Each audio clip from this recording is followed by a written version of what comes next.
dread from uptown, you know my sound is major. I know you like the lyrics, kid, so just do me a favor. Tell the tech to turn my dad up. This is a pack cut, hey, yo, don't back up. Because I wanna dive in and swim in the mentals, where your thoughts roam. I wanna make your dome my home, therefore you'll never be alone. But when you hear my song, sing along with the rhythm. Cause I got faith in fat beats that I give them. Yes, it's the ears and I'm checking out the blonde one. Maybe I can have one, maybe I can con one. Chill, I'm one with God, brothers. It's hard to stay straight until you're scared straight, and then you can't wait to get out. Oh, you know, there's a monkey over there, and there's a monkey over there, and whoa, hey, check it out. There's another monkey over there. There's no Man, such those thing as monkeys are popping up everywhere. You're listening to the 100th Monkey Radio with Tom and Ramon, and we've got an excellent show lined up for you today. And before we get into that, I'd like to encourage you guys that are listening to share us with your friends. You know, spread the word. Let them know what the 100th Monkeys are around. We've got, oh, geez, what have we got up for on the main site? How many shows now? 136, something like that now. So yeah, we've got 157. Yeah, we've got 2.5 years worth of weekly programs on there, and plus we're doing the Truth Frequency stuff on Saturdays now, and so there's just what time, Tom? 7 o'clock Pacific on Saturdays for our live show. So there's just a ton of material that we've been putting out here, and you guys take a look at our guest lineup, and you will definitely want to listen to some of the stuff that we've been putting out. So share it with your friends, let them know. And if you haven't become a member yet, I would strongly urge you to do so and have access to all that second hour content. There's just like I said, there's just a ton of material there. So, and yeah. it is very affordable. So, anyways, so yeah, what's going on, Ramon? Not much, you know, same old.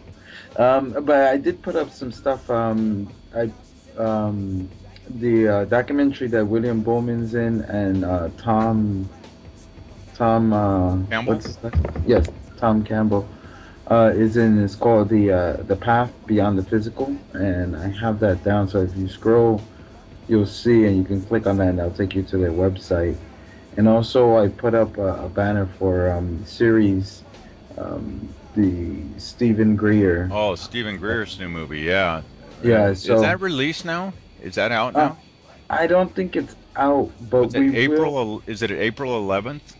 Something like that? For some something reason? like that. I know they're having the premiere, or it passed already, the premiere that they had in LA. Yeah, I think that's the April 11th is ringing a bell in my head. Probably. But they're going to do something where they're going to have, like, for example, if you have a website, you can sell it through your website, the download, and they'll give you a percentage of the nice. So we will be having it on our website as soon as I get in contact with them. That's awesome. Awesome. Let's see, and the other thing that I was gonna mention about the whole thing with the 100th monkey. I know I've heard some people say that it's you know, an urban myth, but before you say that, please do research. I'm assuming that the person doesn't listen to the show, but yeah, some people call it source field, or it's called other things. The original story behind that from the early 50s, that was you know, that one, you know, some people say it's urban myth and that it was just a you know, an experiment that, you know, the myth was created out of, and you know, so, you know, some people can take that, go, well, maybe, but with all the research that's been done in the last 10 years on consciousness and the conscious field, and how we are so connected in that field, and how thought spreads like that, there's actually more and more evidence that's saying that effect is an actual reality. So yeah, I agree with you, Ramon. I think that the people, before they you know, say something, they better make sure that they know what they're talking about. How's that go? Condemnation without investigation is the height of ignorance, right? Yeah, I well, say I say that on every show. some people just don't listen. So And we've got some excellent guests coming up here in the next few weeks on our Sunday show. We've got you mean Gwilda Saturday? Wayaka. Is that how you pronounce it? Do you know? Uh, Oh, Sunday show. Okay, yeah. yeah. Sorry. So she wrote a book called "So We're Still Here Now What: Spiritual Evolution and Personal Empowerment in a New Era." That should be a very interesting show. And then we've got Jim Mars finally coming to the 100th Monkey. That's going to be fun. I love that guy. He's done some fantastic work out there. Yeah. And then we have on April 28th, we've got Judy Carroll. She's, what's the name of the book? Great Zeta Connections. Okay, yeah. Yeah, that should be an interesting show also. So. Yeah, and for the live show that we have every Saturday, just to give you guys a quick rundown who we have coming up, we'll have Neil Slade coming back on. We had him on the pre-recorded, and now we'll have him live. So if you guys have time, tune in, and you can call and ask him many, many questions. And we'll have Dr. Rita Louise coming back as well, and Ann Gale, if you remember from Akasha. Oh, Ann Gale Rose, she is so beautiful. Yeah. So I'm really excited to find out more about this huge book that you can probably use for self-defense as well. It's 2,000 pages. On several, I'm sure that's not. On several levels. Yeah, I'm sure that's not what it was intended for, but 2,000 pages—that's a pretty heavy book. I wonder how many pounds that weighs. So we've got with us today Jerry Lane. And Jerry has done some amazing work with the Urantia Book. He's been a student of the Urantia Book for quite a few years, and let's see, he's been a longtime student of the Urantia, and in 2004 he began transmitting information from Christ, Michael, and Mother Spirit as part of the teaching mission to amplify the spiritual and cosmological dimensions of the Urantia Book. Jerry Lane, I would like to give you the 100th Monkey welcome to our show. Well, I'll accept it most gladly. I'll be the 100th and first. There you go. There you go. Does that come from if you give 100 monkeys 100 typewriters and come back 1,000 years or rewritten Shakespeare or something? No. See, the 100th Monkey actually, it's been a long time since I've played this, Ramon. So. Back in the early 50s, there in the Japanese island chain, there were some anthropologists that were working with was it macaques, Ramon? Yes. Yeah, the macaque monkeys. Yeah, we're Japanese macaques, yes. And they were, just doing the anthropologist thing, observing the monkeys, and they were supplementing the monkeys' diets with sweet potatoes. And they'd bring a truck out and they just dump the sweet potatoes out on the sand, and the monkeys would go and they just grab the potatoes right off the sand and start eating them with all the dirt and grit and everything. Well, this one of the anthropologists taught this young monkey how to wash the potato before he ate it. Well, this monkey then started sharing this newfound knowledge with its mates, with its friends, its peers. And they all started washing their potatoes there in that one little group on this island. Well, it took... Except for the older monkeys. Right, except for the older monkeys. They were very stubborn about changing their ways, So this went on for several years, and it spread pretty much throughout this whole island. And then it hit a certain point of monkeys washing their potatoes, and something clicked, and all of a sudden, and this was instantaneous throughout all the island, throughout all the macaque population in the Japanese islands, they all started washing their potatoes, and this is without cross-pollination between the monkeys. So they didn't take this group of monkeys who knew how to wash their potatoes and spread them out to teach everybody else. There was something in the conscious field that learned trait became an instinctual and a natural way to do things. So that's where the hundredth monkey effect actually derives from. Oh, all right. So there's some hint there of telepathy or something to that effect, some non-physical dissemination, mind, right? The universal mind, the one consciousness. There's thousands of names for that same effect. So, right. Yeah. You know, before we get started with the Urantia book, I was tempted one time to take some sweet potatoes, you know, rub them in dirt and see them do that, but it's actually very dangerous because those monkeys will go crazy once you start giving them food. They actually will chase you. So please don't do that. So Jerry, if you didn't know, Ramon is in Japan. So. Oh, okay. Yeah. Right. Yeah. So he's quite familiar with the monkeys. Yeah, I've actually seen the monkey go into a store and steal something from a store in this place called Nico. And the old lady's chasing him with a wooden samurai sword. So Jerry, just for our listeners who may not know who you are, would you give us a quick rundown on your personal history? You know, where are you from and where'd you grow up, and what actually got you into the Urantia book? Okay, let's see. I was born back in Ohio, Toledo, Ohio, in a kind of a middle-class neighborhood. And when I was 7 years old, we moved to a nice farm, about a 100-acre farm, you know, eastern Ohio, near Pennsylvania.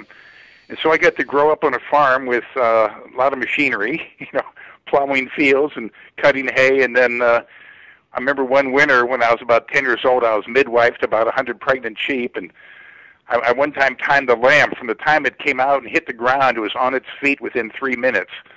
So, you know, the back end comes up, then the front end comes up, and it's ready to move with the herd. So I had a wonderful upbringing that way. I went to a small town for high school, about 5,000, so that was a big move. And then when I graduated high school, I did my undergraduate work up in Cleveland, Ohio, Western Reserve University. I started out in pre-med, but then I started reading reading an awful lot of literature and decided to be a writer. So when I graduated, this was a variety of things from college. I went in the Marine Corps. Between my junior and senior year in college, I went to their boot camp in Quantico, Virginia, where they washed out about half of us. But I made it through that, and then when I graduated, I went to Quantico for 6 months for infantry officer training. Then I was in Camp Pendleton, Southern California, platoon commander for about a year and a half. Then our whole battalion went overseas. So I was lucky. I got to be in Japan for almost 2 months out on the slopes of Mount Fujiyama. It was right during the wintertime. You could actually see the snow coming down down that 11,000-foot mountain every morning, and finally we ended up in snow. But I got to Tokyo, got all around Kyoto and places. Then we went afloat for a time. Our whole battalion would get on 3 or 4 ships and float around. So when the Vietnamese thing happened, I was with the very first bunch of Marines that landed at Da Nang in Vietnam to protect the air base then. And that's just when I guess they called it Rolling Thunder. That's just when the big air war against North Vietnam started. So I was lucky. They were in the first bunch, so I only had to spend about 8 months in Vietnam, and came back to the States. You know, my that was tour. 1960, right? 1965. 65. Okay. March 8th, 1965, we landed at Da Nang, and I was only there about 8 months, and came back to the States then. So I was one of the very first people back in the States from there, and I settled in the Bay. I had some friends here in the San Francisco Bay Area, over in Berkeley. So I've been here ever since. I just love the Bay Area so much. I stayed here. I was a hippie for a while and ran around on motorcycles and chasing girls and all that kind of stuff, and finally settled down. I got married and picked up a master's degree in creative writing and writing a novel, and that never panned out financially, so I became a carpenter. and I've put in like 30 years now. I'm retired, but I put in about 30 years as a carpenter, working on these beautiful, huge old Victorian homes in San Francisco. So by the end of that time, I was like the project foreman. I would just run the whole project there on those houses. And I've retired a couple years, and let's see, it's about 15. When I was about 25, that's almost over 40 years ago, I came across the Urantia Book. A friend of mine introduced it to me, and I think it took me 6 years to read it the first time. It's kind of like you, Tom. That right. I got bogged down. As you know, that first section is pure theology, like 50 pages on the nature of God. I thought the whole book was that way, and so it wasn't until I started leafing around in it that I actually ended up reading the whole thing. And let's see, 15 years ago, there was a Urantia study group. I should mention for your readers, there's no formal religion of the Urantia thing. It's not a cult. There's no particular leaders in that sense. But all over the world now, there's study groups. I think it's been translated into 12 languages. It's probably sold over 10 million copies worldwide. So all over the world, there's these study groups of people get together just to talk about it, and just to share their enjoyment of this thing. And after 3 years up in San Rafael with a group, there's about a dozen of us, we got the word that someone back in, I think in New Zealand or around in there, that some little old lady in a study group suddenly announced to the group that she herself was starting to, I guess you'd call it channeling, or we call it transmitting, receiving. This sweet little old lady started bringing up new material. And so all of a sudden, then within the next couple of years, again, all over the world, within study groups, people started transmitting, or I guess you could call it channeling, some of the spirit beings that are, designated in the Urantia Book. And so a girl by the name of Donna D'Angelo, I can give you her website a little bit later, she came out from St. Louis and joined our group. And so once a week for 3 years, I sat by Donna's side as she was transmitting Christ Michael. And it came time for her to leave, and she was going over to Oakland and get a group started there. And all of a sudden, it came on me then, Tom, to start doing this transmitting. And so I just kept going with her group, and I've been doing that for 8 years now. I can give you some websites later that were all my material, about 300 of these sessions. Usually last about an hour, hour and a half or so. So they're all online if any of your folks want to read them. And about a year ago, a friend of mine convinced me to actually come out with a book, which I'll talk about tonight, a book of the first year of these transmissions of Michael and Mother Spirit, and with all the questions and answers that people have been asking. I mean, here's your chance to talk to Michael. What are you going to ask him, Right. So that was my book. I called it The Adventure of Being Human.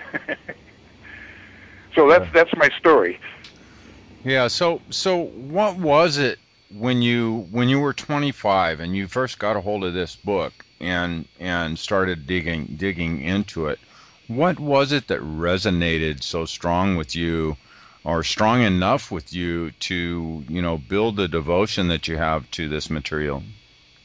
Well, first of all, the friend that recommended it to me, I had a great respect for him. We'd had a lot of adventures together.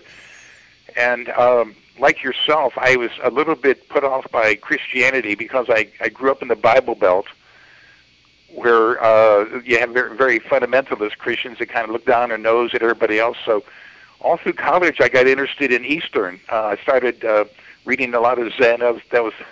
That's what everybody did in those days. You read a lot of Zen Buddhism and tried to meditate and things. And of course, out here in Marin County, California, there's been a Zen Buddhist community here I've had a lot of contact with over the years. So when I hit the Urantia Book, I think I was just open for it. And like I told you, my friend recommended it so much, I started reading it, and the first 50 pages are like the nature of God.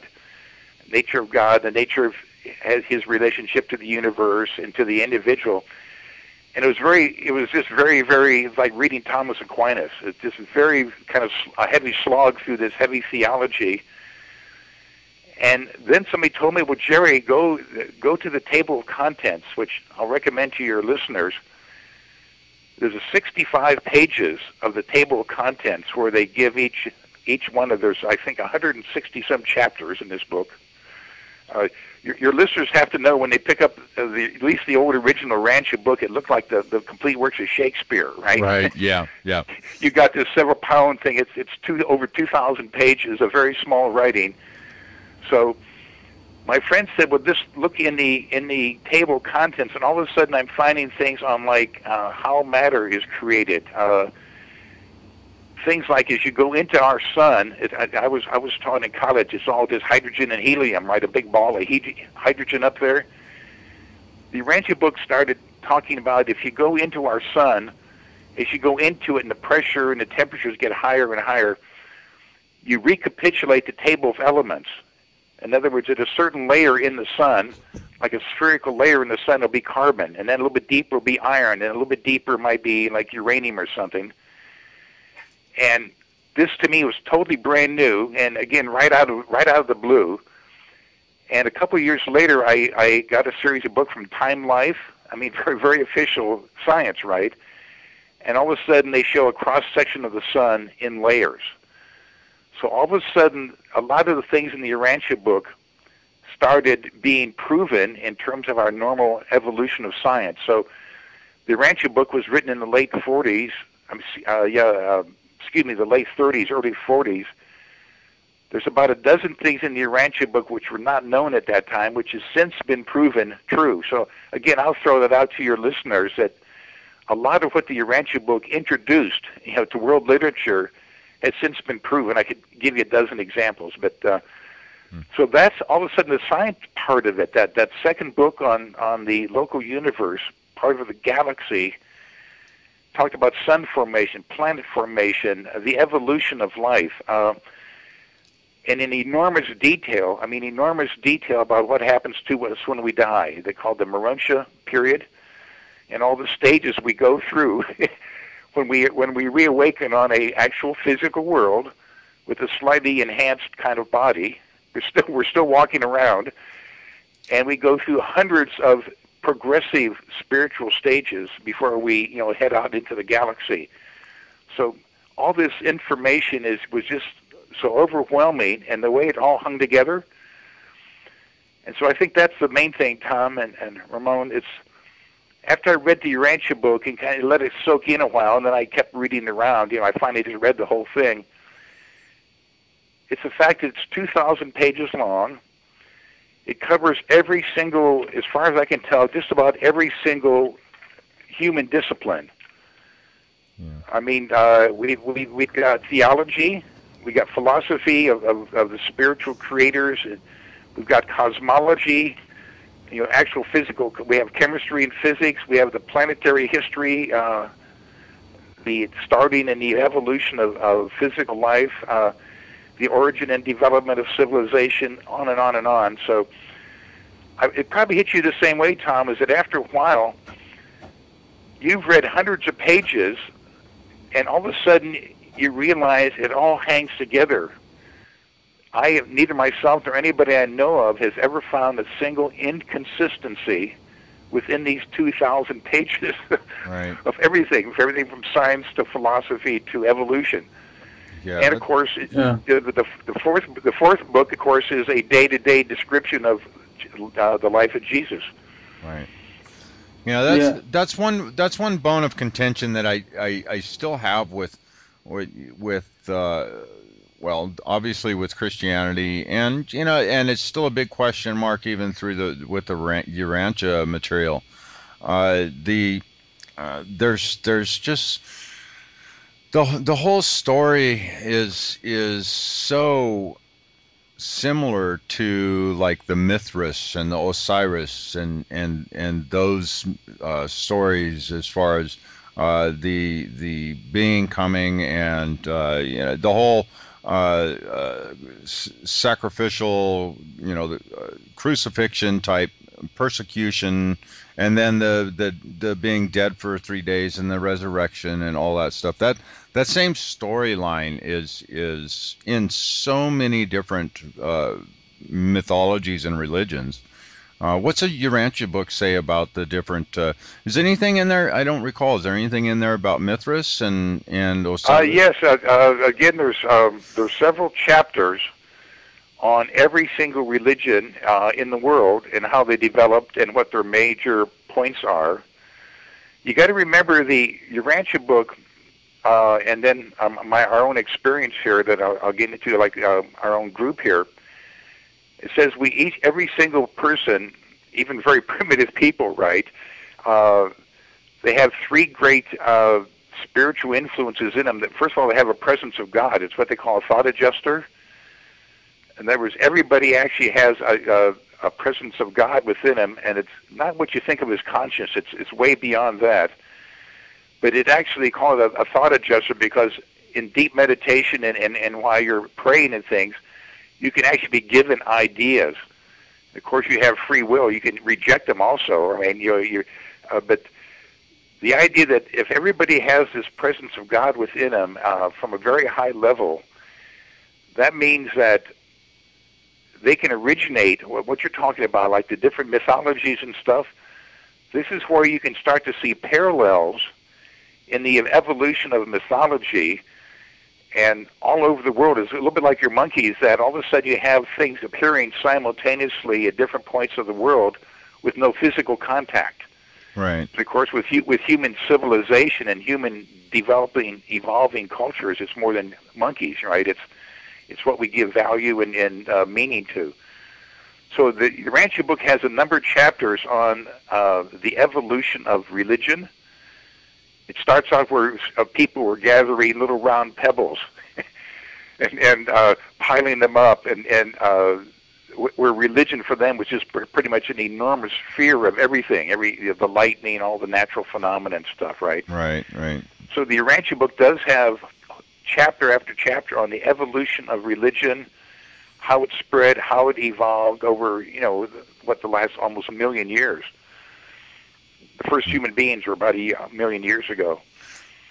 And were they the million years ago, was that the Homo sapien type human being?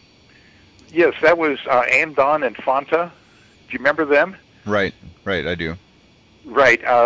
What they're saying is that they came from an extremely advanced group of primates, but it was a brother and sister that they, in a sense, evolved to a point where all of a sudden they were able to get this thought adjuster, this presence of God come into them, and give them, in a sense, a little boost, then an enormous boost of intelligence and creativity, so much so that they very quickly evolved. You probably remember this. They evolved a language between them they could never teach their other brothers and sisters or their parents, right? And so they went off by themselves.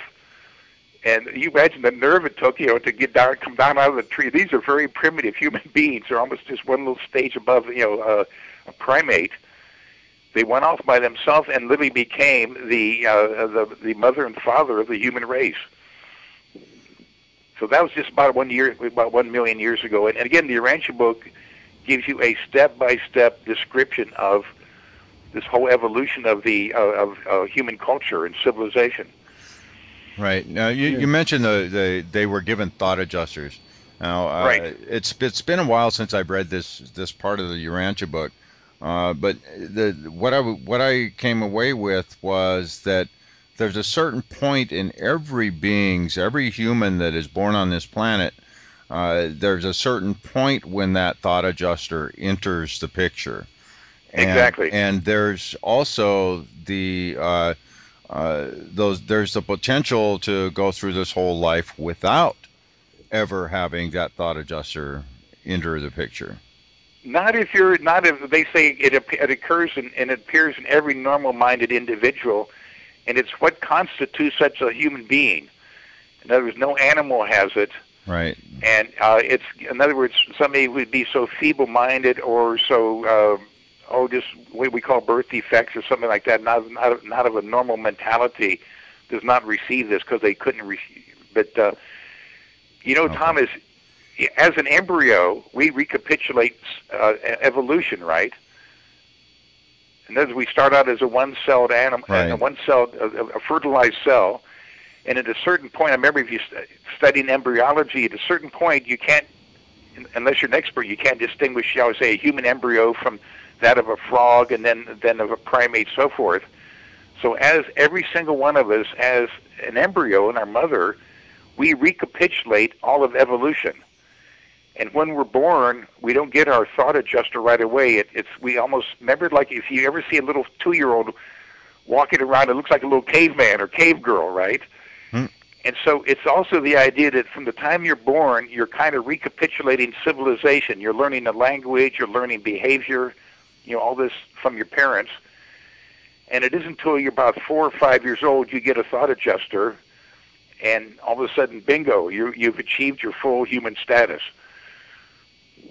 I think that's what you're talking about. Right. The thought adjuster doesn't come at birth or before birth, but at a certain point, as you're recapitulating, all of a sudden your mind gets to a point where you become like more of a spiritual being, and at that point, this thought adjuster can have some influence in your mind.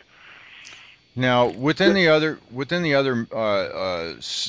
ideas that are out there and thoughts that are out there about spirituality and how the whole system is set up, would you call the thought adjuster a guide?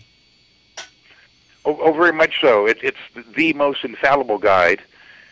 And here's where the Urantia book makes it very clear. It's not what we normally think of conscience, because they remind us that conscience is just a social thing. That if you were raised in one of those youth camps in Nazi Germany, it was perfectly fine for you to do, really obscene things, because that was your conscience. So the thought adjuster, the presence of God in your mind, is way, way beyond what you normally think of conscience. It's also the founder of your soul. You remember that part where your soul is not just your memories. We all have our memories, but shall we say when we get older, we get Alzheimer's or we get senile.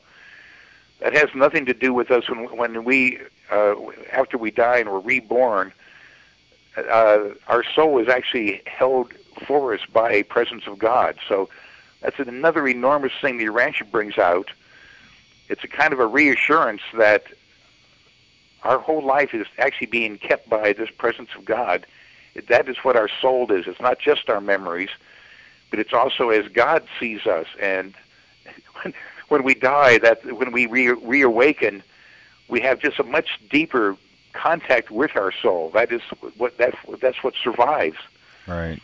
And that, of course, goes with a lot of religions have that same feeling, Right. Ramon, you had something? Yeah, I was gonna go back a little further than before the human, and to ask, the grand question: what is God according to the Urantia book? Okay, the Urantia book starts out with one of the really big stark things it talks about is a whole hierarchy of spiritual beings. In other words, it starts with what they call the first source and center. In other words, the fact that all of creation started from a single being, a single personal being, and that is God. Then there is a trinity. In other words, the first differentiation of reality is in other words, coming down from God is what they call the eternal Son, a second deity. And at the same time, that's another personal being. At the same time, God also creates impersonal reality. It's what we call energy and matter. It's stuff, right? It's energetic stuff, and it's alive, shall we say, a plant, right? But it has no personality. And then there is also a trinity there is a spiritual counterpart. So it's very much like Christianity in this sense there is at the center of all reality, there is a trinity of Father and Son and Holy Spirit or Infinite Spirit. But where the Urantia book departs from normal Christianity or other religions. It goes on to say that the physical universe, what we call time and space out here, all the galaxies, with 300 galaxies and stuff. 300 million galaxies. This is all this is actually created by spiritual beings. This doesn't happen. There was no Big Bang. And it's not only created, the physical universe is not only created by spiritual beings, but it's also administered. In other words, a galaxy has a being called an Ancient of Days that actually administers the galaxy. And then as you come on down to what they call a local universe of like several million inhabited planets, so you're getting into this kind of cosmology, then a local universe of several million inhabited planets that's a creator son and a creator daughter of the Trinity that actually administer a local universe. So this is one of the major points of the first book of the Urantia Book. The first section is this whole spiritual hierarchy that not only creates but administers the creation. Well, let's step that down even farther. What's it called for for planetary administration? Okay, when you get down to a local universe, a creator son and a creator daughter is what they call that a Michael. Is this a Michael son and a mother spirit, right? Are these two? They themselves come out from paradise, come out from where the Trinity is. They come out into space, and they start organizing planets. Planets. They settle everything. The planets in their things, and then they themselves, Mother Spirit and Michael, are actually the creators of life as we know it. That's when you get down to the planetary level, as you're asking about. It's they themselves, through their life carriers. They even have subordinate beings to them that they create called life carriers that actually come out and plant life on the planets when it's ready for it. And so here, Tom and Ramon, this is where they contrast from the normal. There's normal breakup all through the ages. You've probably heard there's a creationist that said that life is created by spiritual beings, and there's the evolutionist that said it just evolved. Well, according to the Urantia Book, it's both. Life is deliberately created by spiritual beings, having their origin in Michael and Mother Spirit. But then evolution itself is controlled. It's not an accidental, haphazard thing. It's controlled by Mother Spirit. The Holy Spirit is what Christianity calls Mother Spirit. So the Holy Spirit and the life carriers literally evolve life up until you have the first human beings arrive, Anton and Fanta, on our planet. At which case they kind of let things take their own course. They don't control people. Once you have human beings and free will, they kind of step back then and just let it go. Right. And of course that's why it took 1 million years to get to where we are. So what? Go ahead, Ramon. No, I was gonna, with the whole not only human evolution, but with other animals, there's it always seems like there's some fossils missing. Like, for example, if you take the horse, it was the size of a cat, and from the point to where it was the size of a cat to its size now, you have several skeletons, but in between, there's nothing in between. So I was wondering if the Urantia Book talks anything about how that happens, or is there like spontaneous evolution, as some people would say? Both. Again, it's both of those. In other words, when the life carriers come to a planet, in our case, they started life in 3 separate points. Now, these are like amoebas. These are the most primitive form of life. But because here again is where the spiritual part comes in, is that it has the potential to evolve to us. In other words, the very first implantation of life, I mean, these beings, they're hundreds of billions of years old. Like I say, there was no Big Bang 12 million years ago. The Urantia Book says that our local universe even is 400 billion years old. And as we're talking about a time scale that is pretty much unknown to our own science. So they have They haven't gotten that far yet. Right, right. And so the life carriers that come to a planet and actually initiate life on a planet, in that initial protoplasm is the potential for everything to come. Yet it's not accidental. It's guided all the way up until the first human beings appear.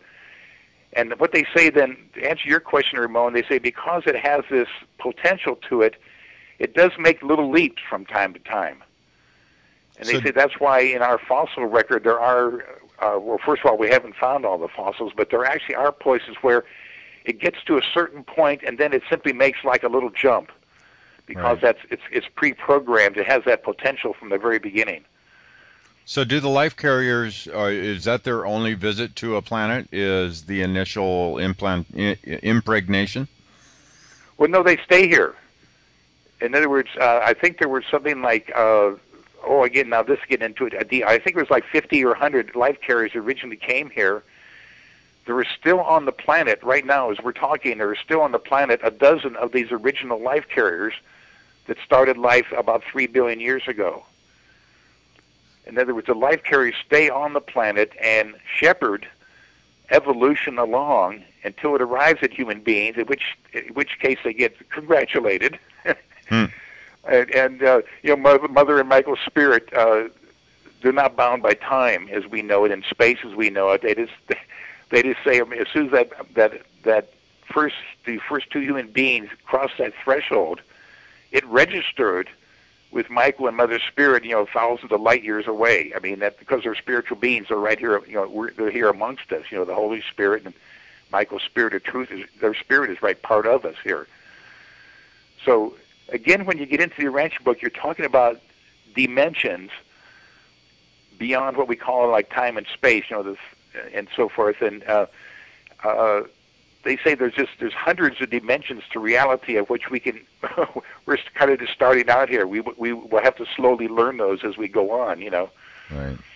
Right. So life is actually deliberately started, and since our planet here is only about 5 billion years old or so, and life was started here about 3 billion years ago. And our local part of the galaxy, our local universe, is 400 billion years old. These life carriers know what they're doing, right? Right. It doesn't say exactly how old they are, but I'm just kind of assuming by implication that they're billions of years old individually. They're individual personal beings that do this. Ramon? Yeah, I was just gonna go into. I've heard stories from other, like, for example, the just escaped me, the Eastern tribe from Africa, Tom. Starts with a D. Zulu? No. The ones. Zimbabwe or no, not Zimbabwe. You're right. I don't know who you're talking that's about. That's all south. The dog. Dogon? Yes, thank you. The Dogon tribe is one, and there's another tribe close to where Tom lives, and some other tribes that I can't remember. I think the Pontiac also, I could be wrong.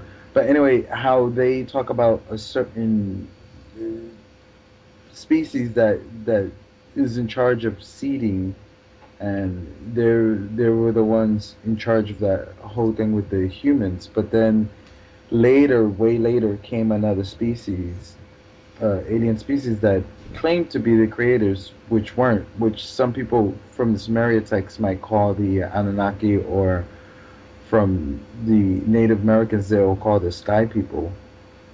Is there any mention of anything like that in the Urantia book? It goes a bit into, when it goes into primitive religions, this is something that, like I say, for 8 years now, I've been transmitting Michael and Mother Spirit also.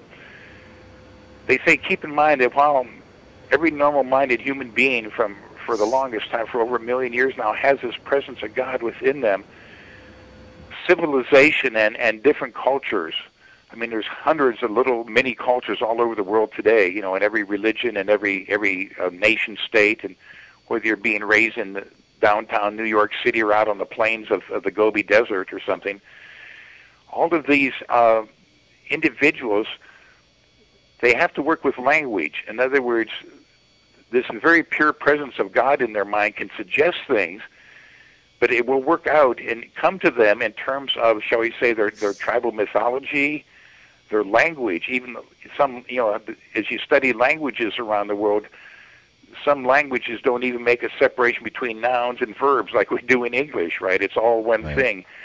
It's not a dog going to the store or a dog walking along. It's a dogging, walking, you know, kind of thing. So this is how humanity, as we look out on the world today with all these hundreds and hundreds of little cultures everywhere, whether in your Russia or China or Japan or the United States, and where you are in the United States, this is how, in other words, this is it's the same thing for like tribes in Africa. They have this spark within them and this source of knowledge, but the way they express it has to be in terms of their culture and language, and that is another slow evolution. And obviously now with I noticed that like that big uprising in Egypt, everybody had their cell phones, and everybody was going on their own web pages and things. This is being enormously accelerated. Just the fact that so much of the world, I remember when I was in Japan years ago, everything was not like the street signs, and you pick up a pack of cigarettes, it not only had the Japanese symbol on it, it had it in English as well.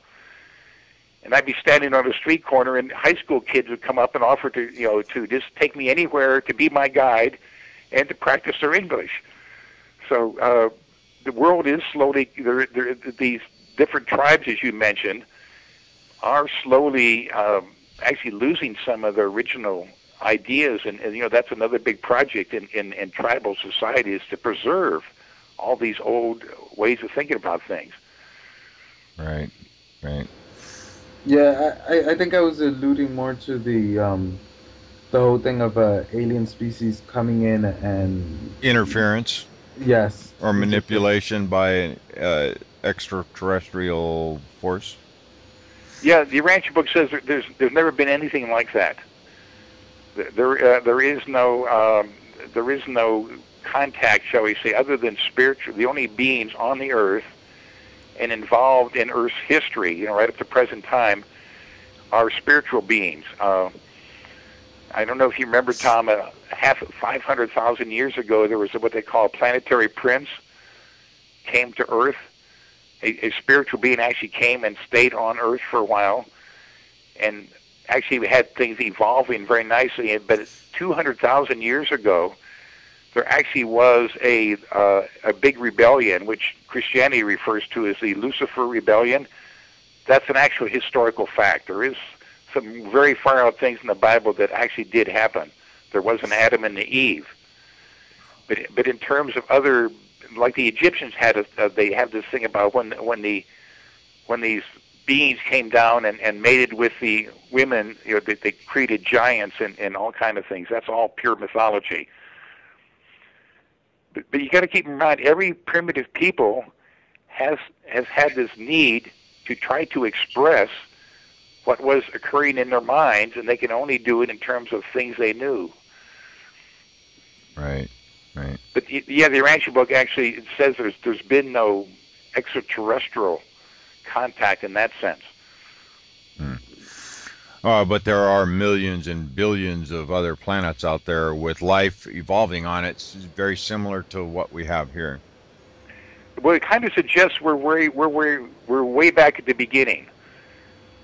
In other words, our local system here of about 600 planets, we're 606 of our local system. In other words, there's 600 planets more older and more evolved than us. And we're talking about millions and millions and millions of years. Again, the Urantia Book talks about life on a neighboring planet, which is about the same age as us. You know, the human beings on that planet are about 1 million years old, but how they're so enormously more advanced than us because they didn't have this big default, you know, like we had 200,000 years ago. They just threw everything into a chaos. Right. Right. And there It you're talks talking about, about. in other words, it talks about planetary life. Human life on a planet is ordinarily guided along by spiritual beings right on the planet. And where we've been for 200,000 years now, everything went into chaos and is just slowly recovering from that. We're only, our major civilization is only, about 10, 20,000 years old. So Egypt, there, I think, was only 5,000 years ago. yeah. So there you're talking about the whole Luciferian and Satan rebellion that happened. Exactly. Yeah, there's several chapters.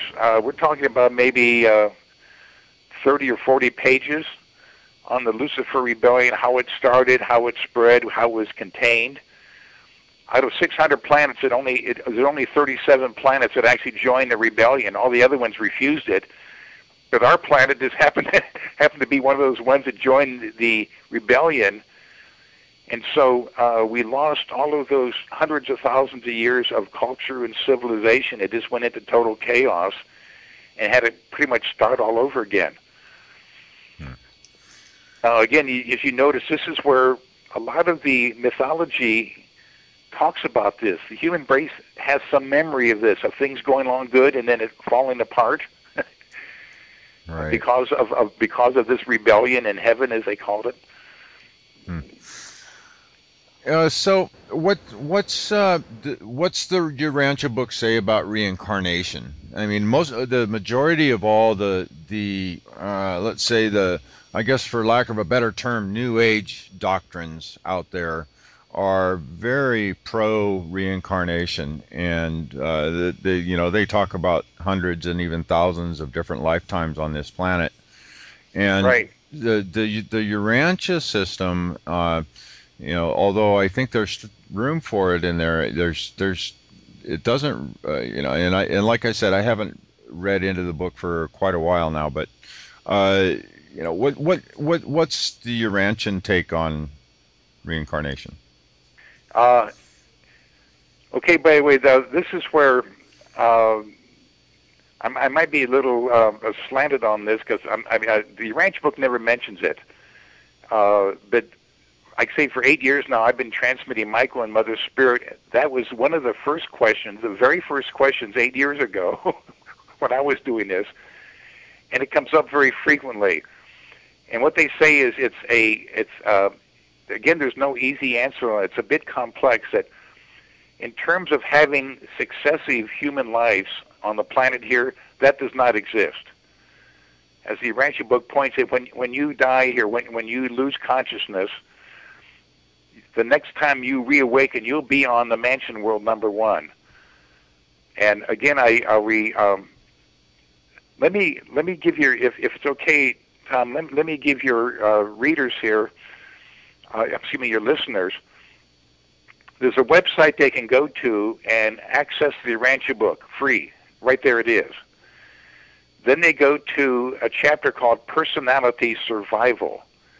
It's an extremely dense, extremely complicated, but a comprehensive thing of what happens to you when you die. And so there's no staying on this earth. They say that the idea of coming back to another human life here, when you have the whole universe to go out into and explore, would be like a little baby trying to get back into its mother. Here is where you start. In other words, you have no previous existence to this. When that sperm and egg get together, when your mother and father, that little cell is created, at that moment, this is when God assigns a personality to that physical, unique being. Because all you got to do is wiggle your fingers and you see how intimate your personality is connected to this body of yours. But your personality continues on, and you're earning a soul. And so when you die, there's nothing whatsoever to have you come back to Earth, to hold you here or to fulfill or anything else. When you awaken on the other side, you are in such a transformed reality. It's not paradise yet, but you are in such a transformed reality that there's no notion of coming back to make up for anything else, some of the traditional notions of reincarnation. But they say this, reincarnation, because people, shall we say, very primitive people, would get notions of, part of reincarnation is very prescient insofar as the earliest forms of reincarnation had us evolving up to animal state, and where if you, shall we say, had a very evil human life, you would actually have to regress and be an animal again for a while. Those are the first notions of reincarnation. They're very prescient insofar as, like I say, we all do recapitulate evolution as an embryo. And from the time we're born, as we're growing up as a little kid, we're kind of getting civilized, right? Like Tom Sawyer said, getting civilized. And so there is some truth in reincarnation. The fact that we do evolve this way up to a human state. But the whole notion of reincarnation, it says there's a kind of a cosmic justice. That if you lived a very good life here, you'll come back as a much more noble, shall we say, more wealthier, just a much finer and have a much finer life. Where if you're an evil person here, you might have to come back, shall we say, suppose you were somebody here that just totally mistreated a woman, you might have to come back a woman next time and see what it's like to be mistreated. And so underlying the whole notion of reincarnation is a very Urantia sense of absolute justice and equivalence, where if you live a good life here, I remember when my grandfather died, my father said, yeah, he's gone through his reward. There's an old expression for it. And so there is in reincarnation this notion of absolute justice, that what happens to you after you die does have something to do with the kind of life you lived here. So in that sense, the Urantia Book is in compliance with it. It just says, no, you do not have successive human lives on Earth, because you've got a whole universe to go out there and explore. You're just starting here. I mean, to come back to Earth would be like trying to get back in your mother as a newborn. You got to keep going. So, by this doctrine, souls are created at birth, or the soul, the potential soul, is created at birth, and the idea of the immortal or infinite only goes from that point forward, and isn't something that's always been. Exactly. In other words, this is part of God's creativity. Now, here's where the Urantia Book draws a distinction between personality and soul, because they say just as God is a personal being, that reference I gave you to the Urantia Book that called Personality Survival, chapter 112 in the Urantia Book.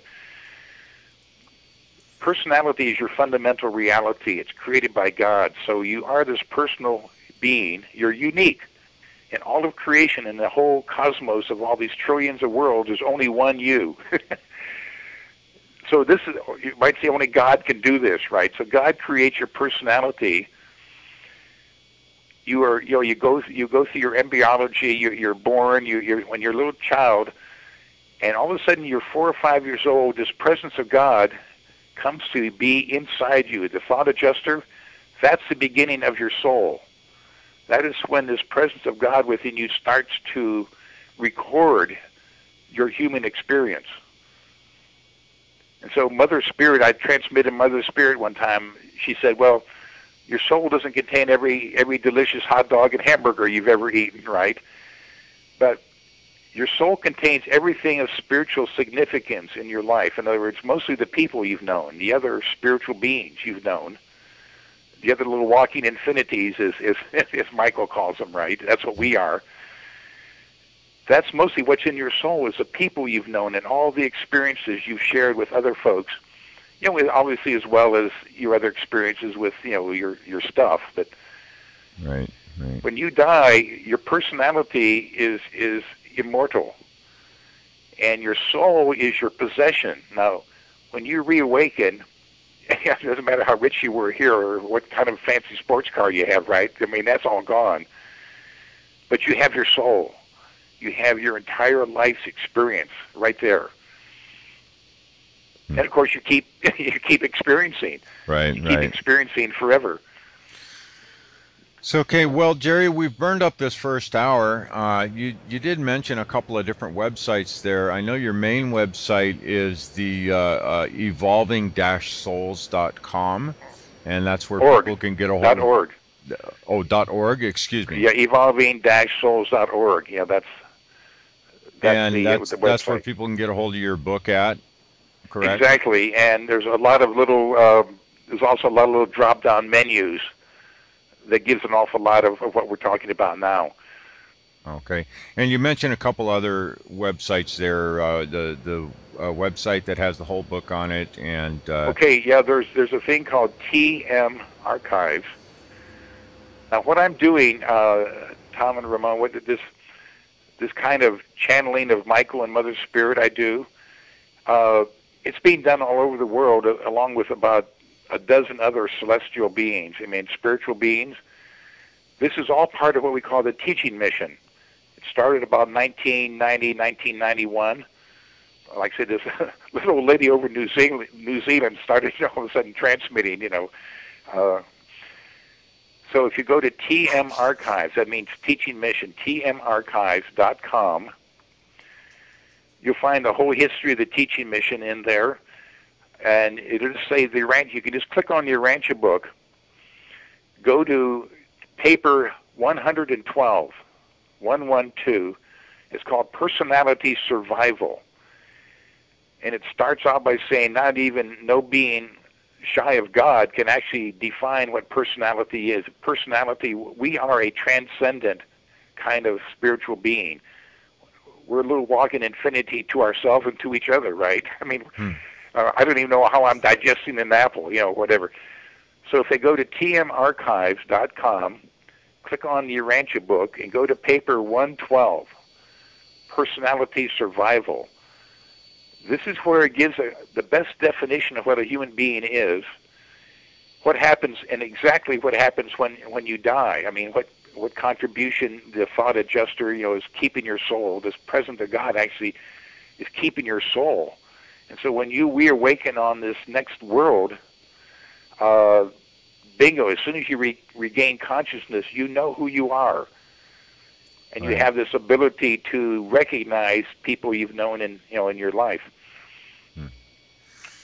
Okay, well, we will have links for all of that here on the show page. Oh, last question. As far as your book, where can we get it? Okay, now first you can go to evolving-souls.org.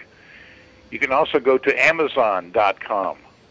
Just go to Amazon.com, and the title is The Adventure of Being Human. That's an awesome title. Yeah, The Adventure of Being Human, because Michael and Mother Spirit, as I've transmitted them, they say kind of hold on to yourself because you're in for an adventure.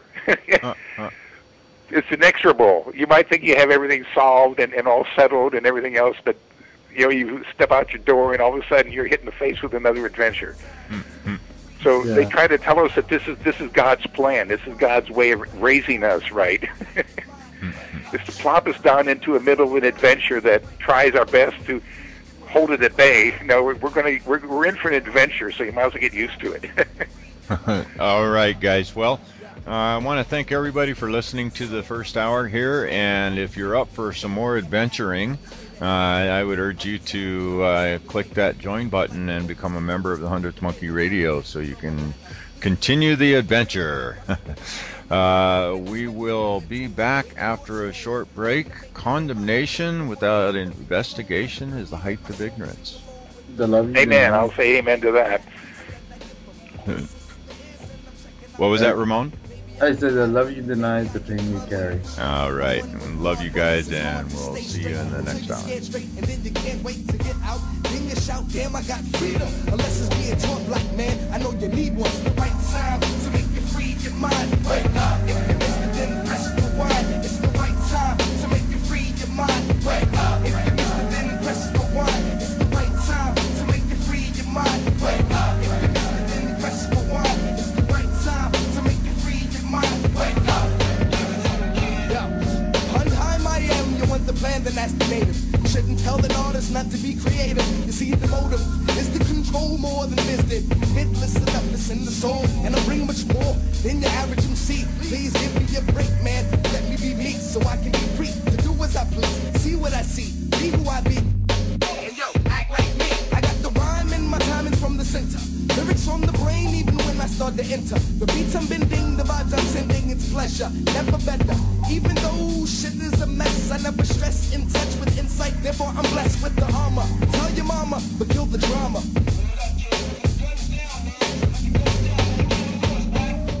It's the right time to make you free your mind. Wake up, if you missed it, then press rewind. It's the right time to make you free your mind. Wake up, if you missed it, then press rewind. It's the right time to make you free your mind. Wake up, if you missed it, then press rewind. It's the right time to make you free your mind. Wake up. Yo, the master rhymer indiscreet. I walk the street with the knowledge, learning about things that you can't get in college, like science from the pavement, beats from the basement. My mouth full of lyrics, then the label makes the placement. Then my face went across the screen. This girl saw me getting raw to the beats with the gasoline. My self-esteem went through the roof. Stepped into the club, yo, I got juice, got loose on the MI. Now she's in my face, dragging me all around the place. Damn, it's a disgrace that I can't enjoy my craft, spew my math, cause I'm too busy running away from this girl with the dumb laugh. My path straight, so I lose the habit, and yo, I bounce like a rabbit. Yo, she's got the habit, cause she's chasing me. I'm out the door, kid, it's in the soul, and I'm free. The right time to make you free your mind. Wake up, if you missed it, then press rewind. It's the right